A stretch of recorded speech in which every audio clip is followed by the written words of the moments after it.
crown next. Nudge yourself closer to the fire, my friends. Semi-final number 1. Ready, set, go! The quarterfinals are done. We have 4 players now confirmed to attend the Summer Championship in Los Angeles. Nathan, gotta ask, what do you think of the field? I'm loving the way it looks right now.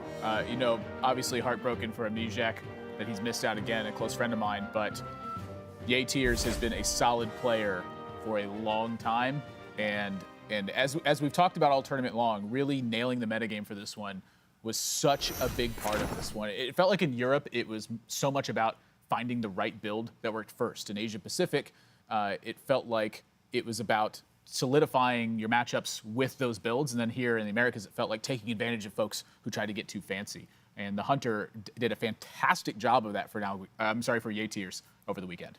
Yeah, I got to say, having had the opportunity to cast a lot last year as well, in the history of casting Hearthstone, I think this is the tournament that has stood out most to me in terms of just how important it was to hit the correct matchups, to bring the right decks, and that's what we've seen a lot of here with this tournament. So I share your enthusiasm for this group of 4. I'm really excited to see Latin America so well represented. I think they've been on the rise for a while, and I think circuits like the Hearthstone Global Games have given them opportunities to build that infrastructure, practice together, find those practice partners, and really grow their talent, and now they have gotten there. But let's go ahead and take a look at semifinal number 1. It is going to be Purple taking on Empanizado.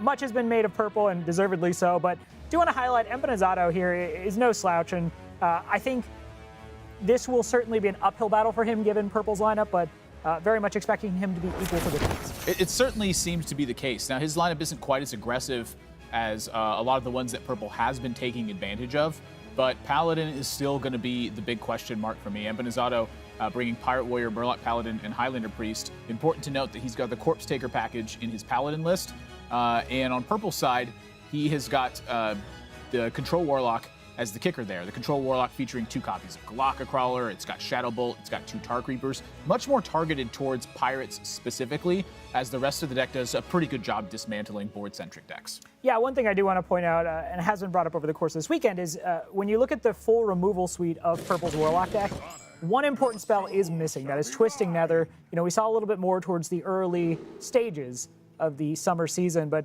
has been removed in favor of having more threats. So if Empanizado is capable of consolidating a mid-range board threat that cannot be conveniently handled by Defile or Hellfire, suddenly Empanizado may find himself in a good spot. Yeah, that's a difficult thing to do, though. Empanizado's deck is very vulnerable to board clear, so which Purple has a lot. You'll notice that Purple threw away Hellfire during the mulligan, though. I do find that quite peculiar. It doesn't operate super well versus Murloc Warleader starts specifically, so I'm guessing he's just looking for stuff to fight with early on. Doomsayer, a giant player in this matchup. Empanizado does have 1 copy of Praised Alchemist, but outside of that, it's fairly straightforward and fairly untech'd. So the start for Empanizado, very strong. I think Blessing of Kings is one of the best cards you can have against Warlock, but Purple does have Spellbreaker ready. So I'm looking at this game being a potential punish, but that is likely the direction he'll head, is an early Blessing of Kings and look to push immediately. Time is not on his side. Absolutely. There is just going to become a point where if Purple gets what he wants, Empanizado will be out of threats, and Purple will be free to just win the game over long term with the Gul'dan Death Knight, which we do see in the hand for Purple. Yeah, and this is a really key turn for Empanizado as well. He'd love to get the Rockpool Hunter buff, but he does have to consider how valuable is it to simply get the 2 power online right now and start delivering extra damage. These are the little tiny meticulous things that make a big difference. I think I'd like to see him play the Rockpool Hunter just because it does get that extra damage, but there's a lot of consideration for Vilefin Inquisitor being buffed outside of the range of Hellfire. Taking a look at Purple's road to get here, Purple went undefeated. Let that sink in. He is now at the semifinals completely undefeated.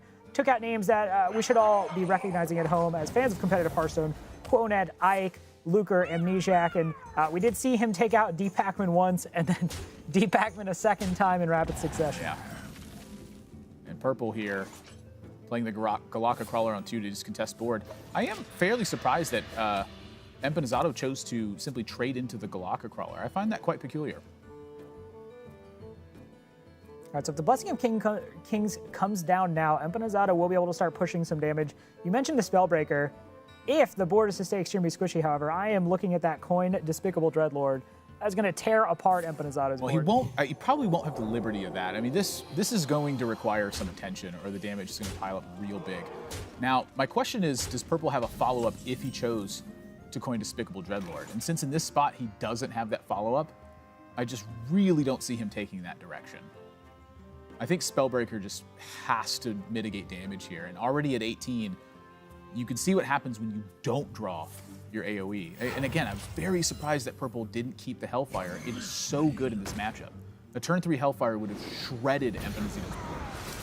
Well, went ahead and gone with that Despicable Dreadlord. You do that. You take 4 power off the board, which you would have also taken with the Spellbreaker. Take 3 bodies off the board versus the health on the Inquisitor. So this does, you have to math it out, essentially. This really does benefit from the times that Empanizado feels like he needs to attack this Despicable Dreadlord. Purple buys himself the extra health. So willing to sacrifice the 4/5 man itself, not really that big of a deal because he can still follow up with Spellbreaker as well. But his curve outside of that is looking fairly weak, and he's going to need some draws if he's going to win this game. Keeping in mind, Empanizado does have the Spike Ridge Steed in hand, so I think at this point, looking at the shape of his hand, he just wants to ensure he has something to stick on board to continue pressing. And the Corpse Taker and the Righteous Protector here, both having taunt, acting as a speed bump to potentially just protect that Vilefin Inquisitor, and I like it. Just get the damage in now. That's a really important draw for Purple as well. The Corpse Taker was threatening so much damage in this spot, in combination with say, Spike Ridge Steed. So he gets to peel that 4 power, then he gets to hit off this Divine Shield, crack the Corpse Taker, and suddenly the damage is mitigated to 4 total from Empanizado Max this turn. That Mortal Coil was super important. All right, Empanizado saw the Spellbreaker. Obviously not enthused to see his juiced up Murloc become small again, but that is the only copy of Spellbreaker in Purple's deck, so will make him feel potentially better about playing the Spike Ridge Steed on this turn. Yeah, once again, though, he's faced with the problem of should he be trading into Purple's minions?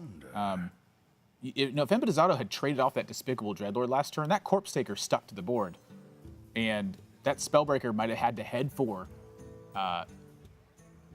the Corpse Taker instead. It just threatens so much with the Spike Ridge in hand. I'm curious if it was just a little bit of greed from Empanizado.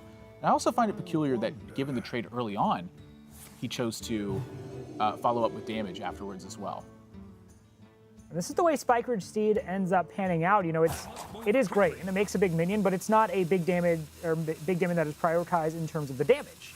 So the health is there, and that's great, but you're not pushing a ton of damage for here, putting your opponent down to 9, and the follow-up is fairly weak. Yeah. You have that War Leader, so if you put a token down, if you put Vilefin Inquisitor, okay, the War Leader suddenly does more. The real one is that he's starting to really knock on the door with the damage, and so he cannot afford to play with his life total that much anymore. But I like this. I like that he committed to the line where he essentially said on that turn where he had the Blessing of Kings on the Murloc. He said, okay, I'm going to build walls and I'm just going to try to go face. Oh and he did the exact same thing here. Oh my.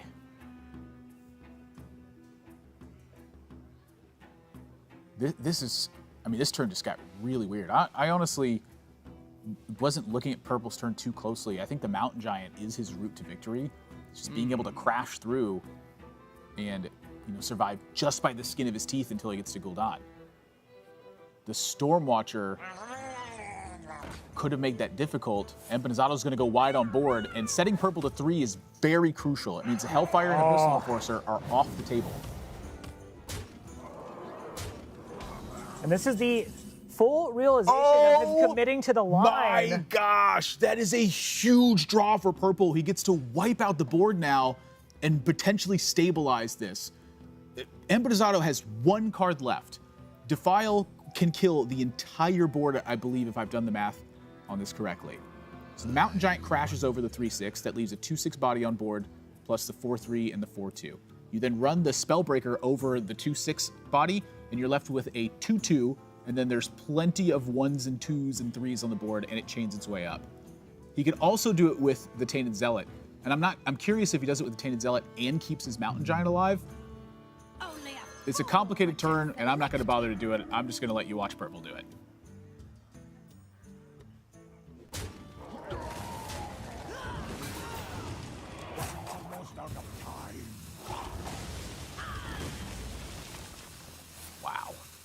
And he gets the Galactic Crawler down. Sans, scratch that. Mistress of Mixtures. 2 Rallying Blades in this deck. No dice. No Rallying Blades. There are no true silver champions in Empanizado's Paladin deck either, so he essentially had 2 Rallying Blades as the only outs. And that was basically it. With the Lich King coming down next turn, he's going to have so much power on board that it's almost impossible for Empanizado to contest this properly. If he puts a Stormwatcher too, you just run the Mistress of Mixtures into it, and I mean, yeah, it's a disastrous situation for Empanizado, and he really needs to consider the possibility that doing nothing might be his best play. Playing to the Rallying Blade out. These minions are not going to get through for damage. I was thinking maybe he didn't have the mana for it, unfortunately. He could have Stormwatchered, Crazed Alchemist, the Mountain Giant, but unfortunately he doesn't have the mana for it. So at this point, this is a time-buying effort in hopes that he can find something. Yeah, Purple wastes very little time with that play, just builds a Lich King wall, says, stay out. Is he not trading? I thought about it. We've talked all weekend about how Purple just enjoys getting that damage and the value of face damage. Yeah. And notice that Purple didn't trade the Mistress of Mixtures in. He knows the list from Empanizado. He knows that there's no Spellbreaker in here, that there's no weird consecration shenanigans that can happen.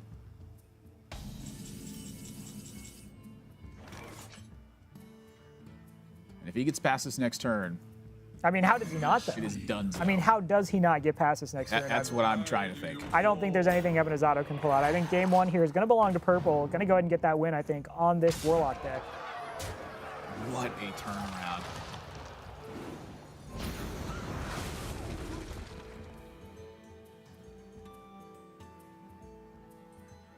Yeah. I'm not sure A misplaced attack from Eye for an Eye, maybe? I'm not sure if Empanizado going the road that he did was necessarily the correct one. Oh, Eye for an Eye. That's the only way he can win this game, is if he takes Eye for an Eye and Purple missequences the attack. That's literally the only way. I cannot imagine a possible universe. You love my new recipe.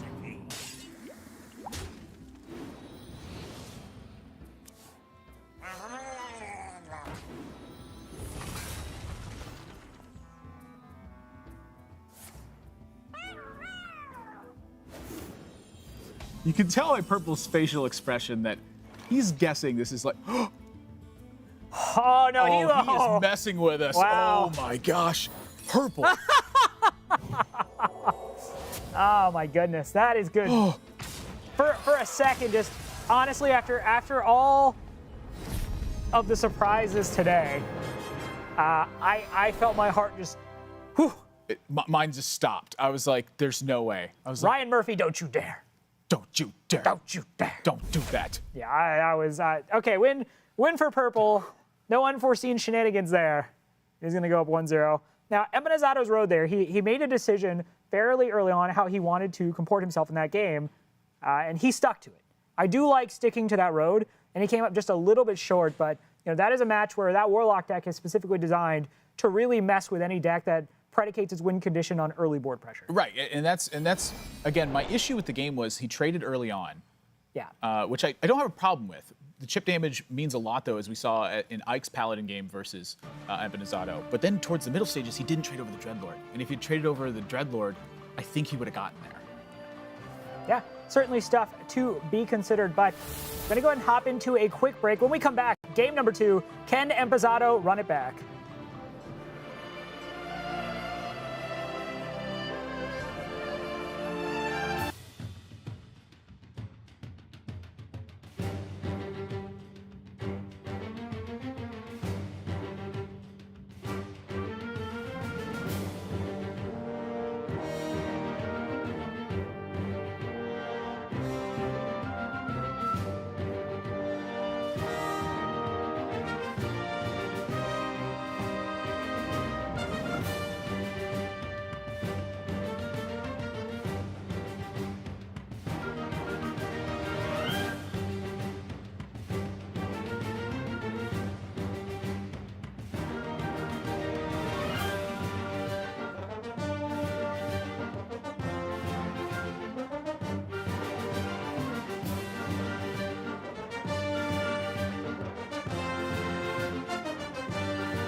Purple seemingly back from his competitive hiatus and absolutely putting on a clinic as he just tears through everyone.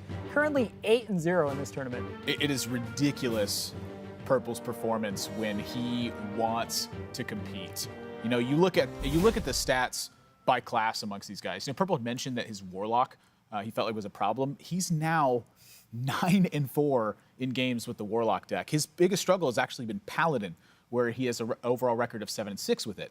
On Empanizado's side, he's suffering a very similar fate with his Paladin, 6-6 now after that loss to Purple in this game. And then other thing to note is that the bans these guys have received. Purple's Druid has been banned 7 times in this one, which means it got through in one of the matches where he's 1-0 with it. And then on Empanizado's side, he actually had his Warrior banned twice in this tournament. He's currently 6-1 in record with that. It's just crazy stuff. Taking a look at the bracket, though, as you can see here, all the action from the quarterfinals produced us 4 semifinalists, all going to the Summer Championship in Los Angeles. Purple, Empanizado, Nalgidon, and Yay Tears. And you mentioned Purple having some degree of disdain for this Warlock deck. And it just 2015 World Championship when Purple was gunning for it. I remember him playing against, I believe it was Pimping Ho. He ended up winning, took the game, and then afterwards immediately exited the studio and just extremely emotional. And, we walked out and we asked him, hey, what was wrong? You won the game. And he was very upset for himself because he felt he had misplayed even slightly. Yeah. And you're thinking, you get to this point 8-0 in your tournament with Warlock. How can you be so down on it? This is a man who demands perfection of himself and of his deck lists. He absolutely does. I actually remember the night before he won that tournament in 2015. We spent pretty much the entire night like hanging out, just walking around. We grabbed dinner, and he was very nervous about the next day. And eventually it came up. I was like, why are you so nervous about tomorrow? And he's like, I felt like today I didn't play 100%. And he pointed out these tiny little combat scenarios where like he felt he could have squeezed an extra point of damage out or maybe had a 1-1 live or something. And I was like, that's what you're so upset about? I don't even realize when I don't keep minions around. That is essentially Purple right there. I do want to point out Purple's hand contains an Elder Peacekeeper, and this is a real rarity in this style of Paladin, right? This mid-range style of Murloc Paladin. We don't see many of them. He only includes 1. Yeah, one of the reasons I think Elder Peacekeeper has been cut from a lot of Paladin lists is because a lot of Paladins have moved over to the Corpse Taker builds. Corpse Taker does not have the space to play just some of the strong Paladin cards in general. In Purple's list, he's got the 2 Cobalt Scalebanes to really make a difference here. But Empanizado, we're seeing him open up with one of the best possible hands you can have in Paladin. He's got the Murloc Tidecaller. He defends it with Righteous Protector. He's got Rockpool Hunter to buff it up. And this game is going to be tough for Purple. Yeah, Empanizado just coming out swinging there. And Empanizado really needs big stuff. He needs big stuff from this deck. We see the second Rockpool Hunter.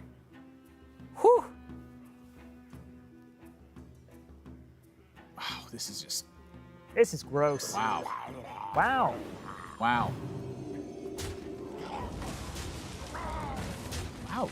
That actually is a very interesting choice of attacks from Empanizado to me. That Murloc Tidecaller represents a lot alongside the Crazed Alchemist in his hand. You can use the Crazed Alchemist to flip that Murloc Tidecaller from, say, like a 4-1 to a 1-4 and then start buffing it up with Murlocs again.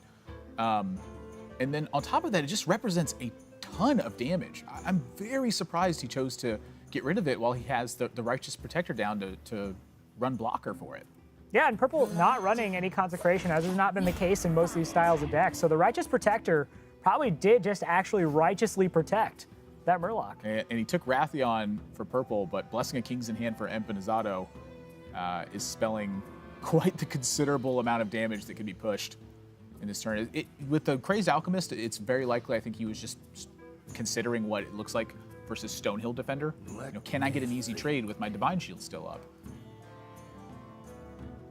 There's a ton of early combat that goes on in these decks, and that's really what separates the greatest players from those.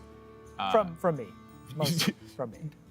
That's just general basic math skills. I was going to say anybody who can get past rank 10, but yeah. Don't be so generous for yourself. Rank wow. 10. What are you, Soddle suddenly? I got to rank 10 earlier playing Hunter, man. Just same as Yay Tears. I want to be like Yay. I got to think the Blessing of Kings, though, represents a lot of potential damage. It's So that's be very important in terms of how you use it. And I think right now he might just be looking to get the board clear. Yeah, his eye was on the Crazed Alchemist last turn, which is why he traded in the fashion. But look at the board. There's no consecration found in basically any board-centric Paladin deck anymore. If only Paladin had, I was going to say. Yeah. And that's as much as that is a respect concede, that is a legitimate concede with no reasonable way to recover the board in his deck. Empanizado steamrolled that one with the Murloc Tidecaller Rockpool Hunter opening, as is traditionally the case when one player has the attacker's initiative. Right, Empanizado just pushing the advantage, and he absolutely had it. And Purple, this just speaks to the mentality of Purple again, realizes, nah, there's no way I win this, let's go to the next one. Yeah, now granted, Purple will at times just concede when he has, like 2% chances to win sometimes, but I think in a tournament setting that wouldn't be the case. There, he's not winning. No, I think on ladder you can see that game a lot of the time, but in a tournament setting, if this is... On ladder, Purple concedes when he's got like a 50% chance to win. If you watch this guy's stream, he jams games and he does them to do spectacular things. Yeah.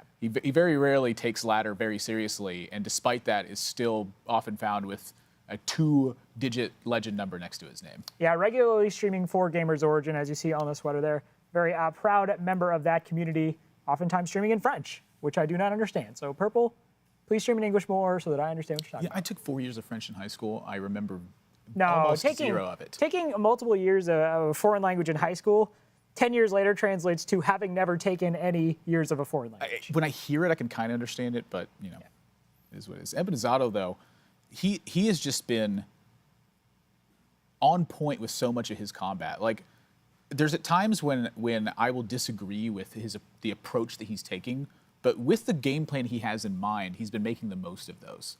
Like in that scenario, for instance, his plan was simply, let's fight for the board as efficiently as possible. I know that Purple's got Stonehill Defenders. I know that'll be a bad card for me.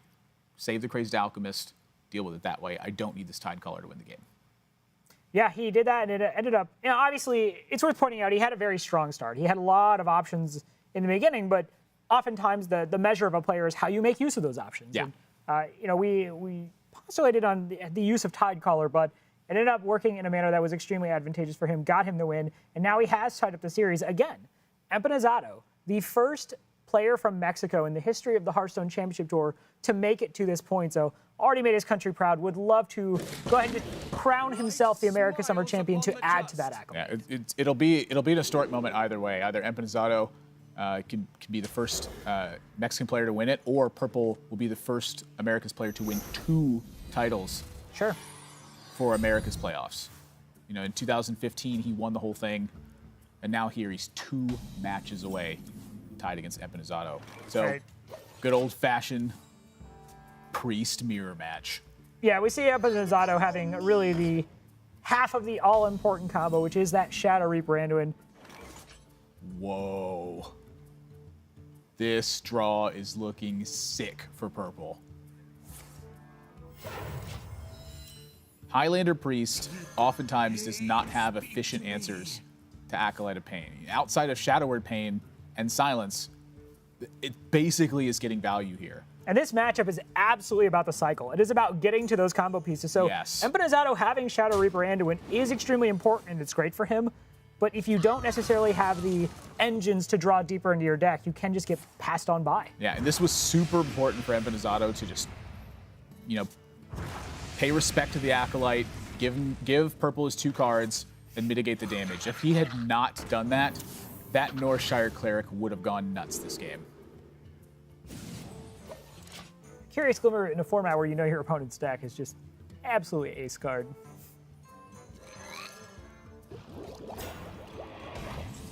Well, Northshire Cleric still looking like it'll get some value here. Purple can silence and then pick up a card with that. I'm curious if he just wants to play to the board more heavily. Is someone injured? It looks like what he's doing, goes ahead and just tosses down the Northshire Cleric, isn't really even looking to get value on it, although... And I like this play. I think this is really strong for Purple because Empanizado, if he wants to Holy Nova, it means he's giving up a card to Purple, and he'd hang on to silence in that instance. There is a situation where you hold the Northshire Cleric until you get guaranteed value, or just put it down and think, okay, either I don't, or a situation occurs to where I can get value from it. Frankly, most times, people hold Northshire Cleric to try to get value from it, especially in a deck that only has that single copy where card draw is so vital. But this is the style that Purple developed way back in the day alongside Firebat. Can this go on the board? They were Let's put it on the board. Yeah, they were almost reckless with the resources that they had. And that Northshire Cleric was to set up plays just like this one. If Empanizado doesn't have an answer, it's suddenly a big punish.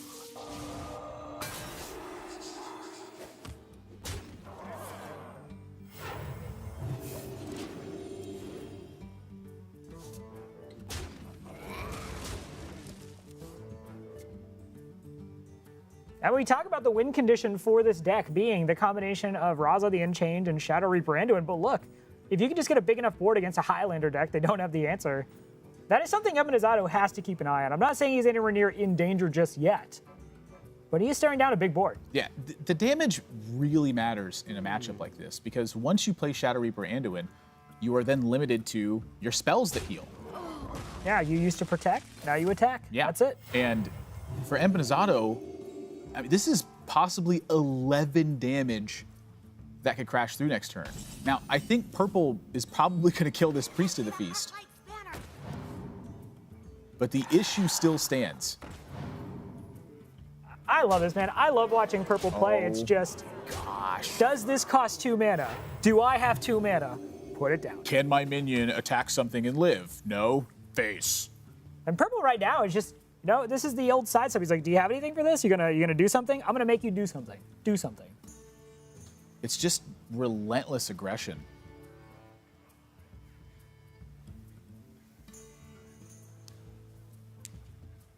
It looks simple when you actually watch it, but when you take into consideration all of the possible And things. you're forcing him to have a very specific answer for the most part, right?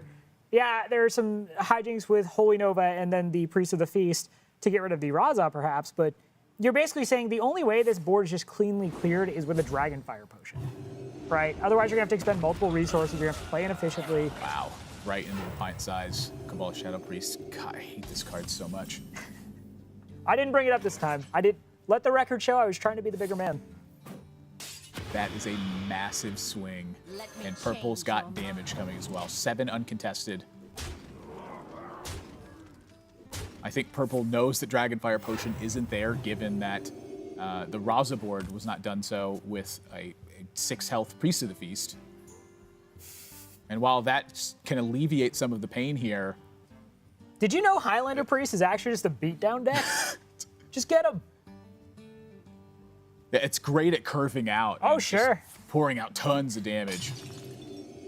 Empanizado is just kind of like, come on, man, stop. Just get to my combo beat. Come on. I'm just trying to play a nice civilized game of skill testing Highlander Priest. I want to make some decisions, interact with your board. He's not trying to just fight. Come on. Empanizado, he's just trying to have fun. Oh my goodness, he's- Velen's just down. He's a good guy. Yeah, and I'm telling you, Purple, if it's green and it's big, he just plays it. It's very strange. And he has progressively paid bigger, greener men. Yeah, every single turn. Like clockwork. He's forcing the Shadow Reaper Anduin because Just to deal with the Empanizado villain. just fears the amount of damage that's possible. Oh my goodness. It's a great turn, but this is before Raza. It's while he's got board. Get on the board, Priest of the Feast. Yeah, We're going to war. You're a big green thing. We gotta go. Empanizado's down to 11 after he blows up a 7/7 and gains 5 armor. Okay, Priest of the Feast, or sorry. That's a huge Pint-sized Potion draw. and Shadowward Horror. That is a very huge draw. They bring us back to a civilized game. This is on par with the Revolutionary War back in the day, man. It's like, we were supposed to march up to each other, draw our combo pieces, and shoot. He's like popping out of the bushes and stuff. Gorilla Priest Fair. This is ridiculous. This is not what Empanizado signed up for. And look, he has expended a greater healing potion. He no longer has lesser heal. The Priest of the Feast is gone. His ability to heal is severely diminished. Purple Snap takes Power Word Shield. And now Thalanos is coming out to fight. Well, there is a minor issue with this, and it's that.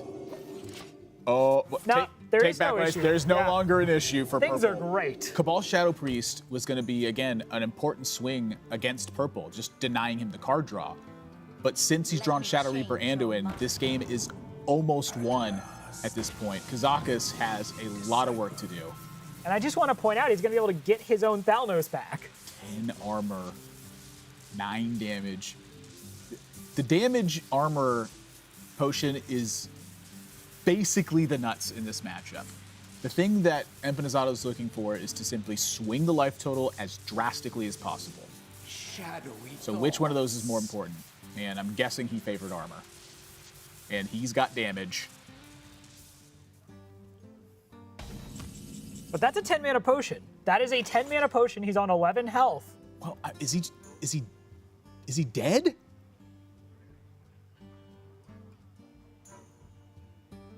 The Thalnos counts for 1 damage. Keep that in mind if it needs to.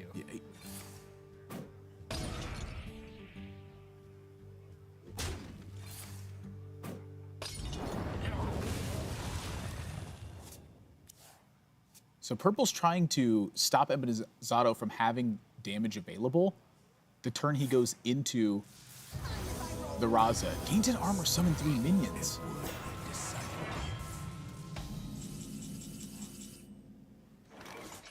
There's Lyra. There's Anduin. And Empanizado's in trouble. Purple's hero power is free. Empanizado's is not. These are just the facts, as presented.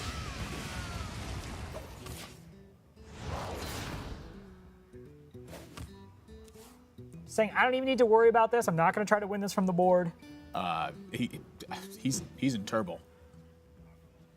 It's like trouble, except way worse. Wow. Wow. Wow. Glimmerroot provides Raza. I'm whispering. Sorry, dramatic tension. The Glimmerroot got infinite Glimmerroots!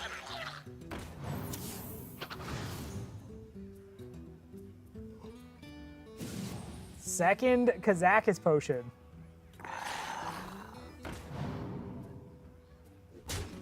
So purple would need to chain, I believe, 5 spells off Lyra in order to win this game, and it looks like he's gonna go for it. Or is he gonna chew through the board? Oh, yeah, there's no chance he's doing that. What's this guy's name again? It is purple. Smite reduces the amount of spells he has to cast from this.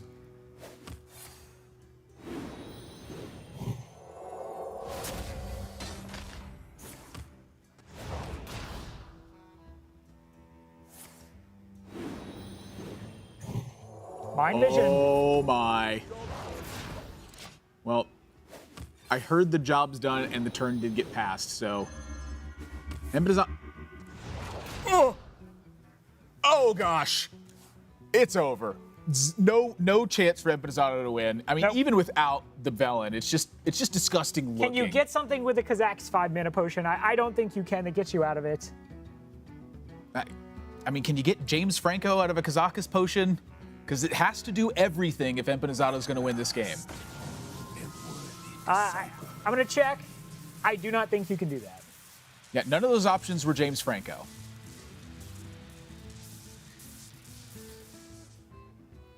Rob's just giggling to himself. Yeah, no, don't worry. I laughed at his joke. I'm not hanging out to dry. I just wish you could see his face. Wow. It's a beautiful smile. Wow. That Lyra was so good. The shadows grow short. Let me change. All right, Empanizado getting more armor from Kazakus potion. He was looking for Priest of the Feast off the summons. That's what he was doing with the summons.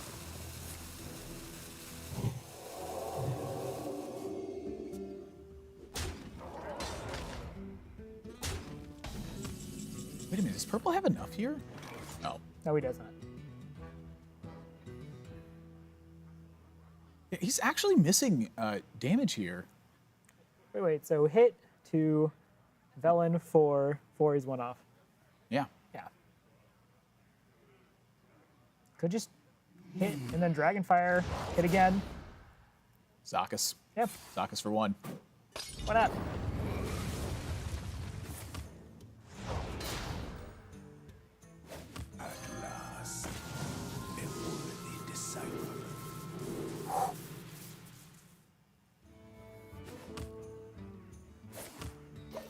It said damage. I didn't even have to look at it. I didn't have to look at the second one. Game 3, Purple, 2-1 lead. And he's got Paladin left to win with. His first Paladin game that he queued up came to a short end, but in that game, drawing the Shadow Reaper Anduin was so clutch. I think Purple honestly might have lost that game without drawing Shadow Reaper Anduin, and that's why the builds have moved over towards these very cycle-heavy builds, because finding that card is so important. I was going to say, we talked about the importance of draw engines, and we saw it in there. The ability to just draw lots of cards to get to your key combo pieces. And from there, he had it won essentially. Drove Empanizado away from all of his healing, said you have to have it. I love the first half of that game, though. I just want to comment, that is so classically Purple. Just go in there, make him keep having it. He did not play conservatively. He said, I'm here to do two things, draw cards and hit you in the face. Think about the big difference in that game. He forced the Greater Healing Potion. He forced the Priest of the Feast to contest the board. If Empanizado had those tools to follow up to Purple Shadow Reaper Anduin, he might have gotten out of that game all right. Certainly would have looked a little bit different. You know, unfortunately, Empanizado never actually found the pieces he needed. Missing that Raza is a key one. But again, I think even without the Raza, there's a chance he got there if his Greater Healing Potion and if his Priest of the Feast were not forced from Purple just putting together a ragtag crew of minions and beating down the door. Yeah, I mean, obviously we can speculate, but at the end of the day, would have been in a much better spot if Purple had not been so aggressive. Ended up forcing so many things and checking for so many answers, and Empanizado was just perpetually on the back foot. And that's what we see from Purple, it seems like, at every time he plays. He turns these utility minions just into an aggressive army. Like, it's just so weird to watch. I'm like, I don't do that when I play, and I don't see people do that when they play. Especially in Highlander Priest, where so many of your minions are just kind of, they serve specific purposes. He's like, no, you don't. Your purpose is to punch people. Yeah. Your purpose is deal 3. But I'm supposed to kill pirates. No, you deal 2 damage. Why don't you just play a Bloodfen Raptor then, man? That thing's only 2 mana. All right, well, Purple just needs to win one more to move on to the finals. Gonna have to get it done on his Paladin, and has a pretty sick opening. Well, Empanizado's opening is no slouch either. The N'Zoth's First Mate plus the Bloodsail Raiders plus the Cultist is one of the ways that you could really fight for board versus Purple when he has one of those enormous starts. And so the Vilefin here is very threatening, but for Empanizado, he's going to get a bit of good news when he sees this followed up to in a fairly weak fashion. Something important to note, Purple does have 2 copies of Galaka Crawler in here as well. They haven't shown up just yet. But with this opener, I don't think it's off the menu for Empanizado to still think that there might be a Galaka Crawler in hand. You know, oftentimes players hold it to swing the Bloodsail Raiders, to swing the Bloodsail Cultist, not just eat a 1/1 and get a 3/4. Man, I commented that Purple's opening was good, but you know, credit where it's due. It's a pretty powerful opening for Empanizado. Oh no. Oh yes. Oh no. Yeah. That's bad news if you are Empanizado. It is bad news if you are Empanizado. Great news if you're Purple or a Hungry Crab. Well, in this case, you are in fact a Hungry Crab, but you are a Galaka Crawler. Yeah. Specifically a Galaka Crawler. Who is also a Hungry Crab. Genus Hungry Crab, species Galaka. Got real sciencey. Yeah. I actually crawler, don't know if that's even the order you'd put it in. It might be the opposite. I don't know. I failed science.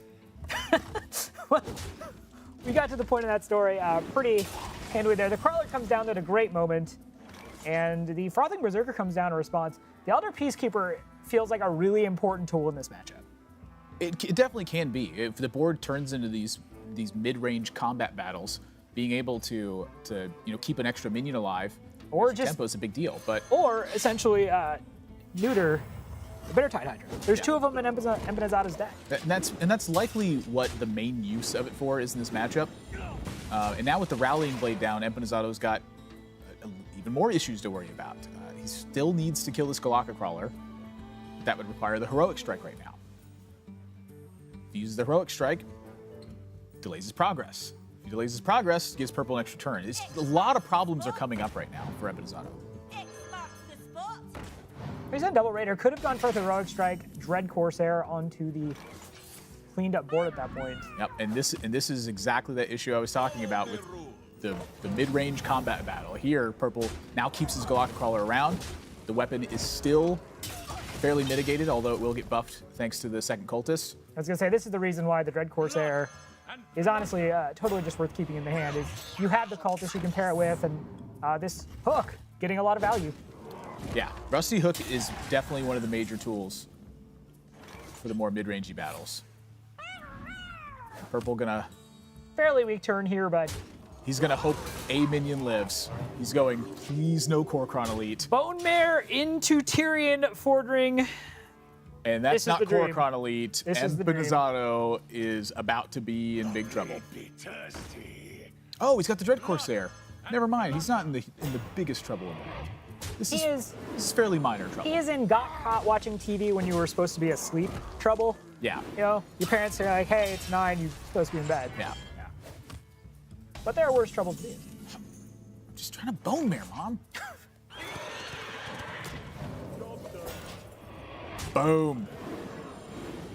So again, the frothing is fairly scary size at this point.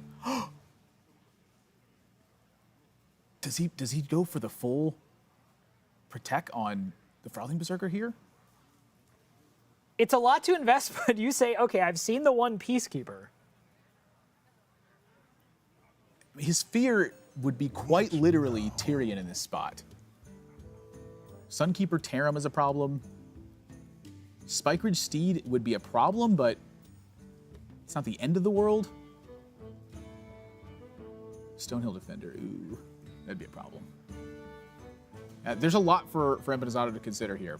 I don't think you go all in on this. You are going into turn 8. How's he gonna win if he doesn't, though?